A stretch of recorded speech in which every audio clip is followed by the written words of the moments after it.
Beta মানুষ যৌবন থাকতে বউরে কয় এই ঘরের কিচ্ছু তোমার না, সব আমি কামাইরি বানাইছি, যদি সংসার করতে মন না চাই ঘরেতে বারোই যাও। আর বুড়ো বয়সে কি কয় জানেন, এই সব ধন সম্পদ আমি তোমার নামে লিখে দিলাম, আমি জানলে দুনিয়ায় থাকবো না, সব তুমি ভোগ করবা। এবার আপনাকে আসল কাহিনী করছি। যৌবন বয়সে পুরুষ যতদিন কামড়ি খাতে পারে আর শরীরে তেজ থাকে, জীবনেও বোর শখ পূরণ করতে চায় না, ওই পেট ভরি ভাত আর জামা কাপড় যা দেয়। কত রকমের কত শখ থাকে, সোনা দানা ঘোরা কত কিছু থাকে না, সেই সব শখ পূরণ করতে বিটা মানুষ খুব আলসেমি করে।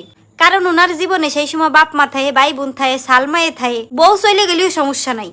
গোয়ার বাড়ি দেহে সাজানো সংসার দেহে বোর কি অভাব হবেন নে, খালি বিয়ে হতে চালি মাই 100টা জোগাড় হয়ে যাবে নে। সেই জন্যই বউরে যৌবন বয়সে দাম দেয় না, দাম দেয় কন্যে জানেন বুড়ো বয়সে, জানে সালমে যার বিয়ে হয়ে যায়, বাপ মা দুনিয়ায় বাইসে থাকে না, ভাই বোন যে যার মতো সংসার করে খোঁজ খবর নেয় না, একদম বুড়ো খুনখুনি হয়ে যায়, সামনে বোন নামে বাড়ি লেহে দেয়, গাড়ি লেহে দেয়, ধন সম্পদ জাগা জমি খাল বিল যত যা আছে সব বোন নামে লেহে দিয়ে যায়।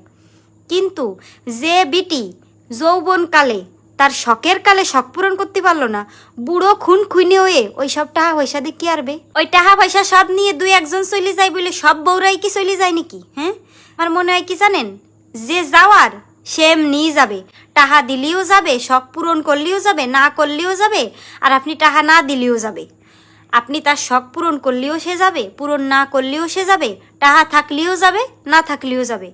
এই জন্যই এইসব উল্টোপাল্টা চিন্তা করে নিজের বউরে কষ্ট দেবেন না।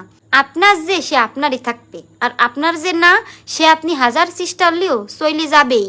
এত চিন্তা ভাবনার লাভ নাই। বউডারে ভালোবাসেন, সব কিছু একটু বেশি বেশি কিনে কাইটে দেন।